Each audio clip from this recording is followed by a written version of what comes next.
Good morning students. Jyoti public senior secondary school में online classes में आप सभी लोगों का बहुत बहुत स्वागत है। आज हम लोग आप लोगों के सामने क्लास 8 के जो चैप्टर चल रहा था हम लोगों का सेकंड नंबर का secularism the soul of India यानी कि धर्मनिरपेक्षतावाद और भारत की आत्मा नाम का जो एक बहुत ही महत्वपूर्ण लेसन चल रहा था, पॉलिटिकल साइंस से रिलेटेड था। तो इसी अब सभी स्टूडेंट्स को ये भी पता होना चाहिए पॉलिटिकल साइंस मतलब राजनीति विज्ञान। तो इससे संबंधित दूसरा लेसन हम पढ़ रहे थे सेक्युलरिज्म यानी कि धर्मनिरपेक्षतावाद के बारे में हम पढ़ रहे थे इस लेसन के भीतर। तो धर्मनिरपेक्षतावाद क्या होता है, भारत में इसकी जरूरत क्यों पड़ी, भारत के भीतर किस किस धर्मों का प्रवर्तन हुआ, किस किस धर्मों का जन्म हुआ, ये सभी बातें हमने पिछले वीडियोस के भीतर पढ़ ली हैं। अब हम आज इस वीडियो के भीतर आप लोगों को उन्हीं सभी महत्वपूर्ण बातों के बारे में दोबारा डिस्कस करेंगे आप लोगों से। तो आइए देखें, कर देते हैं शुरुआत। इसी लेसन का जो नेक्स्ट पार्ट है वो आज हम पढ़ने जा रहे हैं, करते हैं शुरुआत। देखिए क्या कहता है कि सेक्युलरिज्म इन इंडिया, भारत के अंदर धर्मनिरपेक्षतावाद की शुरुआत या भारत में धर्मनिरपेक्षतावाद की आवश्यकता क्यों पड़ी, यानी कि धर्मनिरपेक्षतावाद की जो फीलिंग थी, भावना थी, उसकी शुरुआत क्यों हुई, किस कारण से धर्मनिरपेक्षतावाद को एक्सेप्ट किया गया भारत के भीतर, ये सभी चीजें आप लोगों को इस वीडियो में पढ़ने को मिलेगी। तो आइए देखते हैं। India has a long history of various rulers patronising different religious beliefs and of scores of invaders. देखिए क्या कहा जाता है कि भारत का एक काफी विशाल इतिहास रहा है, काफी बड़ा इतिहास रहा है, कि भारत का एक बहुत लंबा इतिहास रहा है। किस कारण से कि various rulers patronising different religious belief. Patronising एक नया वर्ड आया है, पैटर्नाइजिंग का अर्थ होता है संरक्षण देना, यानी कि सुरक्षा करना, देख रेख करना, देखभाल करना। आप कोई सा भी अर्थ यहाँ पर लगा सकते हैं। तो यहाँ कहा जा रहा है कि भारत का एक बहुत लंबा इतिहास रहा है और उस इतिहास में यह बताया गया कि भारत के जो विभिन्न शासक थे उन्होंने अलग अलग प्रकार के धार्मिक विश्वासों और साथ में ही जो आक्रमणकर्ताओं के द्वारा बहुत सी संख्या के अंदर यहाँ पर हमले हुए हैं, उन हमलों के बारे में भी उस लंबे इतिहास के अंदर वर्णन आप लोगों को देखने को मिलता है। कहने का मतलब भारत एक ऐसा देश रहा है जिसके ऊपर बहुत से हमलावरों ने, बहुत से आक्रमणकारियों ने हमला किया है। तो ये सभी भारतीय इतिहास के अंदर बातें आप लोगों को पढ़ने को मिलती हैं। और साथ में आपको यह भी पढ़ने को मिलता है कि भारत के बहुत से ऐसे शासक थे जिन्होंने यहाँ पर धार्मिक मान्यताओं को क्या दिया है, बहुत महत्व दिया है। भारत के भीतर जो धर्म प्रचलित थे उस समय, उनका संरक्षण करने का एक महत्वपूर्ण कार्य यहाँ के शासकों ने किया है। अगली लाइन हम देखते हैं क्या कहता है, which brought in the faiths of the invader. और इसी प्रकार से संरक्षकों, जो भारतीय शासक थे जिन्होंने कि धर्मों को संरक्षण दिया, उन्होंने यहाँ पर जो आक्रांता लोग आए थे, आक्रमणकारी लोग आए थे, तो आक्रमणकारियों के भीतर भी विश्वास को उन्होंने जन्म दिया। यानी कि कहने का मतलब भारत में जो धर्म प्रचलित थे, तो भारत के भीतर जिन धर्मों का प्रचलन था उस समय, तो विदेशों से या दूसरे देशों से जिन आक्रमणकारियों ने भारत के भीतर हमले किए, तो उन आक्रमणकारियों ने भी भारत में प्रचलित उन सभी धर्मों को एक्सेप्ट किया और उन्हीं सभी धर्मों को एक्सेप्ट करने के बाद उनको ही अपने जीवन में काम में लेना शुरू कर दिया। नेक्स्ट हम पढ़ते हैं, देखिए क्या कहता है, this has resulted in India having a matchless multiplicity of religions and religious communities। और इसी का ये रिजल्ट निकला कि भारत के अंदर, भारत में अनुपम विविधता पाई जाती है। अनुपम विविधता का मतलब एक ऐसी अनेक प्रकार के जो धर्म है वो भारत के भीतर, भारत के इतिहास में और भारत के वर्तमान में आप लोगों को देखने को मिलते हैं। रिलीजन्स मतलब धर्म एंड रिलीजियस कम्युनिटी, और साथ में बहुत से धर्मों को मानने वाली अनेक धार्मिक समुदायों का भी जो अस्तित्व है वो भारतीय समाज में देखने को मिलता है। कहने का मतलब है कि भारत के इतिहास में जो प्राचीन शासक थे या पुराने समय के जो शासक थे जिन्होंने धर्मों का संरक्षण किया है, जिन्होंने धर्मों को प्रोटेक्शन दी, उन सभी राजाओं की वजह से आज उन सभी राजाओं के धर्मों को संरक्षण देने की वजह से, धार्मिक मान्यताओं को, धार्मिक समुदाय को संरक्षण देने की वजह से आज ये रिजल्ट हम लोगों को देखने को मिलता है कि भारत के समाज में अनेकों धार्मिक संप्रदाय और अनेकों धर्मों का जो प्रचलन है या अनुपम विविधता है वो हमें देखने को मिलती है। आज भारत, आप सभी को पता है, पिछले लेसन में भी हम लोगों ने ये बात की थी कि भारत के संविधान के भीतर धर्मनिरपेक्षतावाद को अपनाया गया है, सर्वधर्म समभाव की भावना जो कि अथर्ववेद में वर्णन किया गया है जिस चीज का, तो उस सर्व धर्म समभाव की भावना को स्वीकार किया गया है भारतीय संविधान के अनुसार, जिसके अनुसार ये बात कही जाती है कि भारत के भीतर उन सभी धर्मवासियों को, यानी कि किसी भी धर्म से बिलोंग करने वाला व्यक्ति क्यों नहीं हो, सभी को भारत की नागरिकता प्रदान की जाएगी, सभी धर्मों को के लोगों को यहाँ पर रहने की आज़ादी होगी। आगे कहा जाता है यहाँ पर, इसका मतलब ये भी समझ सकते हैं कि भारतीय नागरिक के द्वारा किसी भी धर्म को ग्रहण किया जा सकता है, किसी भी धार्मिक समुदाय के भीतर किसी भी नागरिक के द्वारा शामिल हुआ जा सकता है। अब हम आगे बात करते हैं, ऑफ कोर्स वास्तव में many religions are native to India. अब यदि देखा जाए तो मैनी रिलीजन्स, बहुत से धर्म जो हैं जिनका कि संसार में प्रचलन है, भारत में प्रचलन में, तो बहुत से ऐसे धर्म हैं आर नेटिव टू इंडिया। अब ये नेटिव के मतलब कई होते हैं, लेकिन नेटिव का मतलब होता है देशज, नेटिव का मतलब होता है पड़ोसी, नेटिव का मतलब रहता है जन्मजात। तो यहाँ पर हम जन्मजात शब्द का अर्थ लगाएंगे, तो ये कहता है कि भारत में वास्तव में, ऑफ कोर्स मतलब वास्तव में, many religions are in native to, Bharat में बहुत से धर्म जो हैं वो जन्मजात है। कहने का मतलब है ऐसे बहुत से धर्म हैं जिनका जन्म जो है वो सिर्फ भारत में ही हुआ है। कौन कौन से धर्म है? जैसे हिंदुइज्म, आप सभी जानते हो कि पूरे विश्व का सबसे प्राचीन जो धर्म है वो हिंदू धर्म ही है। तो हिंदू धर्म का जो शुरुआत हुई थी वो अपने भारत में हुई थी, भारत में इस हिंदू धर्म की शुरुआत की गई थी, जन्म हुआ था। नेक्स्ट जो धर्म है बुद्धिज्म, आप सभी महात्मा बुद्ध का नाम आप लोगों ने पढ़ा होगा, तो महात्मा बुद्ध के द्वारा जो बौद्ध धर्म का प्रचलन किया गया था वो भी, उसकी शुरुआत भी हमारे भारत से ही हुई थी। नेक्स्ट है जैनिज्म, महावीर स्वामी जी के द्वारा जो जैन धर्म का प्रचलन किया गया था, जैन धर्म की शुरुआत की गई थी, उसकी शुरुआत भी हमारे भारत से ही हुई थी। नेक्स्ट कहता है सिखिज्म, आप सभी गुरु नानक साहब जी का भी नाम जानते हैं, जिनके द्वारा सिख धर्म की शुरुआत की गई थी, जिसके भीतर 10 जो इन सिख धर्म के गुरु हैं, जिनके अंतिम 10वें नंबर के जो गुरु थे वो थे गुरु गोविंद सिंह जी, और जो फर्स्ट नंबर के गुरु थे वो गुरु नानक देव जी थे।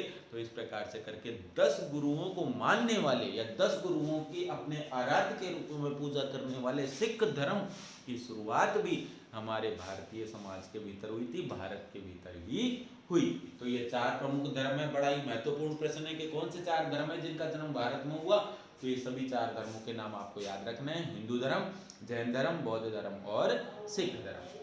आगे देखें, some religions came here from beyond its borders. Bharat में ये 4 धर्म तो ऐसे थे जिनका जन्म भारत में हुआ, लेकिन बाकी कुछ ऐसे अन्य धर्म भी है जिनका अस्तित्व भारत के भीतर, यानी कि उन धर्मों का प्रचलन या उन धर्मों को मानने वाले जो लोग हैं वो विदेशों से भारत के सीमा में उन्होंने प्रवेश किया था, या भारतीय सीमा के अंदर बहुत से ऐसे धर्म हैं जिन्होंने भारतीय सीमा में प्रवेश करा, लेकिन वो सभी भारत में पैदा नहीं हुए, वो भारत के अंदर उन्होंने धर्मों ने जन्म नहीं लिया, बल्कि वो विदेशों में माने जाने वाले धर्म थे, लेकिन उनका अस्तित्व आज भारत में देखने को मिलता है। विदेशों से आकर के उन धर्म के को मानने वाले जो लोग हैं वो हमारे इंडिया में बस गए। अब कौन कौन से धर्म थे? तो जैसे इस्लाम धर्म को मानने वाले, तो हम जानते हैं कि पश्चिमी देश जो है हमारे वर्ल्ड के, विश्व के जो पश्चिमी देश है उनमें ज़्यादातर इन देशों के भीतर जो इस्लाम धर्म है उसे माना जाता है।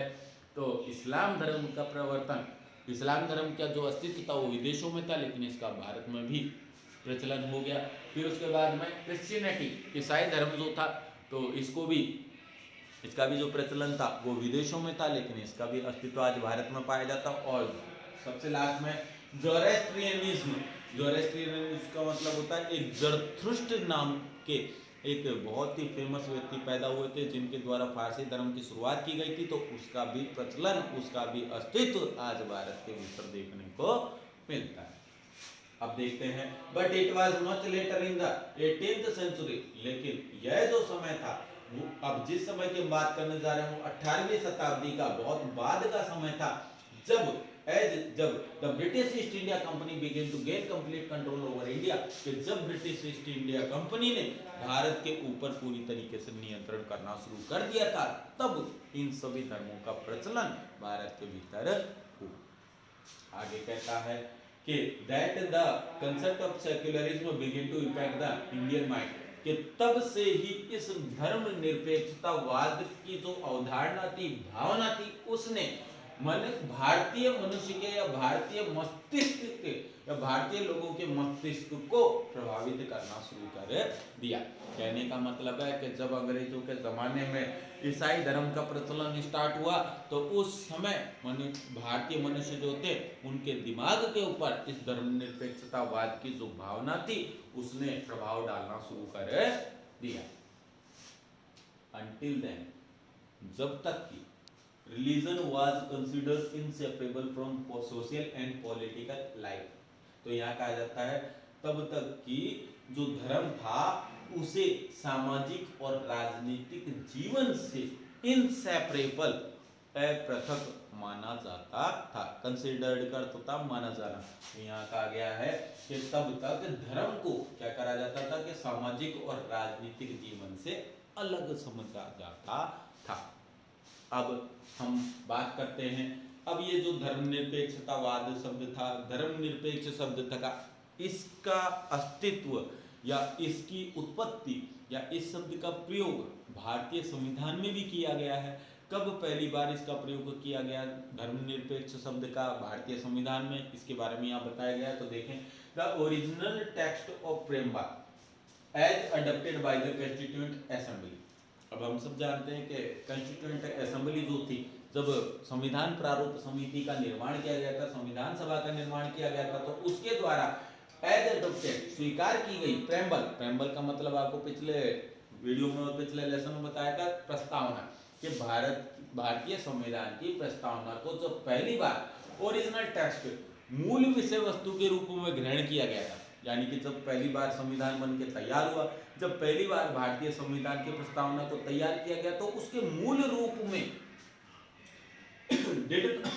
did not contain the term secular, तो उसके भीतर टर्म का अर्थ होता है शब्द और सेक्युलर का अर्थ होता है धर्मनिरपेक्ष। तो उस भारतीय संविधान के भीतर जो प्रस्तावना का पहली बार वर्णन किया गया था, संविधान सभा के द्वारा जब पहली बार प्रस्तावना को रचा गया था, लिखा गया था, तो उस समय उस मूल प्रस्तावना के भीतर इस धर्मनिरपेक्ष शब्द का प्रयोग नहीं किया गया था। This term was inserted into the preamble through the 42nd amendment 1976 to the Constitution। तो यहाँ कहा जाता है कि यह जो शब्द था, टर्म का मतलब होता है शब्द, कि यह जो शब्द था was inserted into the preamble। inserted का अर्थ होता है शामिल कर लिया जाना या डाल दिया जाना। तो ये जो सेक्युलर शब्द था, धर्मनिरपेक्ष शब्द था, इसे डाल दिया गया था into the preamble, भारतीय संविधान की प्रस्तावना में, भारतीय संविधान की प्रस्तावना में इस सेक्युलर वर्ड को जोड़ा गया था। कब जोड़ा गया था, किस संविधान संशोधन के तहत जोड़ा गया था, अब ये चीजें बताई जा रही है। तो ये था थ्रू द 42nd अमेंडमेंट, यानी कि 42वां नंबर का संविधान संशोधन था, 1976 में हुआ था। तो भारतीय संविधान के 42वें संविधान संशोधन के अंतर्गत 1976 में पहली बार भारतीय संविधान की मूल प्रस्तावना के भीतर यह धर्मनिरपेक्ष शब्द को शामिल किया गया। तो ये बहुत ही महत्वपूर्ण प्रश्न है आपके बुक में से, तो आपको इसको अच्छे से याद रखना है। और सवाल पूछा जाएगा कि पहली बार भारतीय संविधान की प्रस्तावना में धर्मनिरपेक्ष शब्द को कब शामिल किया गया, तो आपको जवाब देना है 42वें संविधान संशोधन के द्वारा, और 1976 के भीतर पहली बार जो धर्मनिरपेक्ष शब्द था, सेक्युलर वर्ड था, उसको भारतीय संविधान की मूल प्रस्तावना में शामिल किया गया। आगे देखते हैं, secularism can be interpreted in the Indian context to be having these feature. तो कहा जाता है कि धर्मनिरपेक्षतावाद का निम्न विशेषताओं को रखते हुए भारतीय संदर्भ में इसकी व्याख्या की जा सकती है। तो कहने का मतलब है कि धर्मनिरपेक्षतावाद का निम्न विशेषताओं को रखते हुए भारतीय संदर्भ में व्याख्या की जा सकती है, इस प्रकार से व्याख्या की जा सकती है। यानी कि सेक्युलरिज्म का क्या मतलब है, क्या धर्मनिरपेक्षतावाद क्या चीज है, इसके बारे में नीचे के जो 5 पॉइंट है इससे आपको स्पष्ट की गई है बात। तो आइए देखें, it implies equal respect to all religions and religious tolerance. Tolerance का अर्थ होता है सहिष्णुता या सहनशीलता, और इक्वल का अर्थ होता है समान, रेस्पेक्ट का मतलब आदर, और इम्प्लाइज का मतलब होता है सूचित करता है, बताता है कि यह सेक्युलरिज्म जो वर्ड है या धर्मनिरपेक्षतावाद है, यह सभी धर्मों और सभी धार्मिक सहिष्णुताओं के भीतर समान आदर दिखाता है, समान आदर को दर्शाता है। तो यहाँ एक आ गया कि सेक्युलरिज्म जो वर्ड है यह सभी धर्मों के प्रति, सभी प्रकार की धार्मिक सहिष्णुताओं या मान्यताओं के प्रति समान आदर को समान आदर को दर्शाता है। कौन सा वर्ड? सेक्युलरिज्म। अगला वर्ड, अगली लाइन कहता है कि इट आल्सो इम्प्लाई, साथ में ये जो सेक्युलरिज्म वर्ड है ये यह भी दर्शाता है that India does not have any, sorry ये थोड़ा सा गलत हो गया, देखें ये एनी है, तो यहाँ ये चीज कही जाती है कि इट आल्सो इम्प्लाई, साथ में ये भी बात सूचित करता है that India does not have any official state religion, कि भारत के किसी भी राज्य का या भारतीय संघ का कोई अपना विशेष धर्म नहीं। तो ये धर्मनिरपेक्षतावाद जो है वो ये भी सूचित करता है कि जो हमारा भारतीय राज्य है या भारत है वह किसी भी विशेष आधिकारिक राज्य धर्म को नहीं स्वीकार करता है, यानी कि कोई भी राज्य, कोई भी भारत नाम का जो देश है उसके किसी भी राज्य, केंद्र शासित प्रदेश और पूरे देश का कोई भी एक विशेष धर्म नहीं है जिसे ही सभी लोगों को मानना जरूरी है। अगली चीज देखिए क्या कहता है, अगली बात कहता है the Indian state is not ruled by any religious group, Bharat का जो समाज है उसे किसी विशेष धार्मिक ग्रुप के द्वारा या धार्मिक दल के द्वारा शासित नहीं किया जाता। कहने का मतलब है भारत के भीतर ये नियम नहीं है। धर्मनिरपेक्षतावाद शब्द ये समझ आता है कि किसी भी विशेष धर्म के द्वारा हमारे भारतीय समाज की जो सरकार है, भारत की सरकार है, उससे संचालित किया जाता है। तो यहाँ पर ये चीज समझाएगी कि धर्मनिरपेक्षतावाद ये बात कहता है कि भारत की जो सरकार है, भारत का जो शासन है वो किसी भी विशेष धर्म के अकॉर्डिंग संचालित नहीं होता है। चौथी चीज कहता है government establishments in India are supposed to be promote any religion, और साथ में यहाँ पर जो सरकारी संगठन है वो भी भारत के भीतर किसी धर्म विशेष को प्रोत्साहित नहीं करते हैं।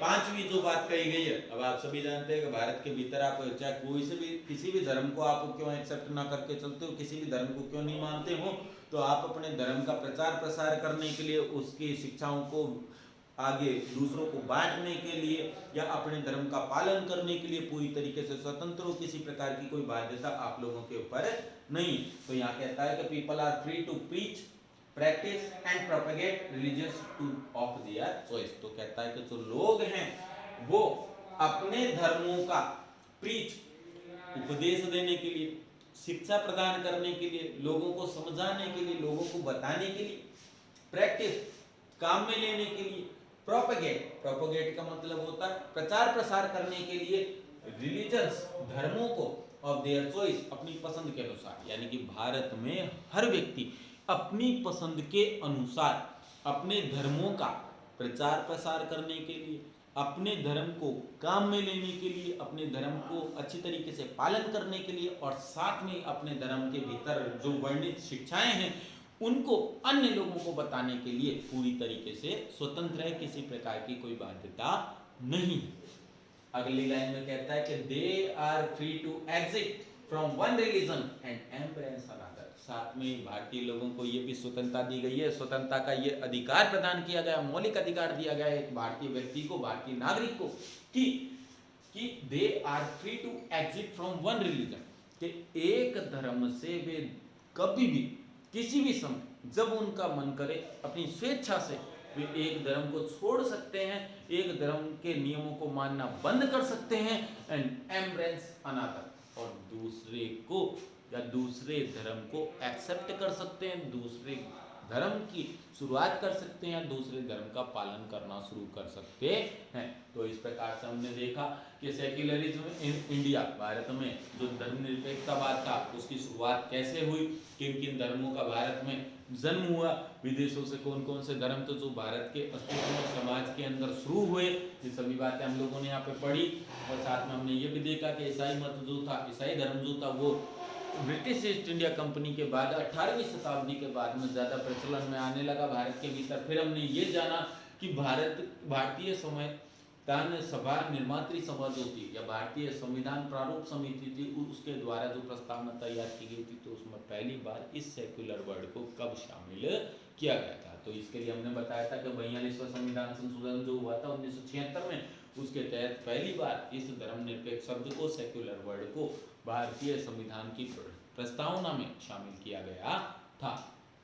फिर हमने ये जाना कि सेक्युलरिज्म जो वर्ड है ये किन चीज़ों के बारे में हमें बताता है, किन चीज़ों के बारे में हमें सूचित करता है। नीचे के जो 5 पॉइंट हैं उनके अनुसार यही चीज़ें समझाई गई हैं। तो आज का वीडियो आप लोगों को अच्छे से पसंद आया होगा। वीडियो को ज़्यादा से ज़्यादा लाइक, सब्सक्राइब, शेयर कीजिए। कल हम इस सेक्युलरिज्म वर्ड से रिलेटेड ही अन्य बातें जो हैं, इस लेसन से रिलेटेड अन्य बातें हैं जिनका अध्ययन करेंगे। थैंक यू, धन्यवाद। वीडियो को कम से कम 2 से 3 बार आप देख करके अच्छे से समझिए, तो आपको ये SST सब्जेक्ट भी पढ़ने में बड़ा इंटरेस्टिंग लगेगा। थैंक यू, धन्यवाद। कल एक नई वीडियो के साथ आपके सामने उपस्थित होंगे। थैंक्स।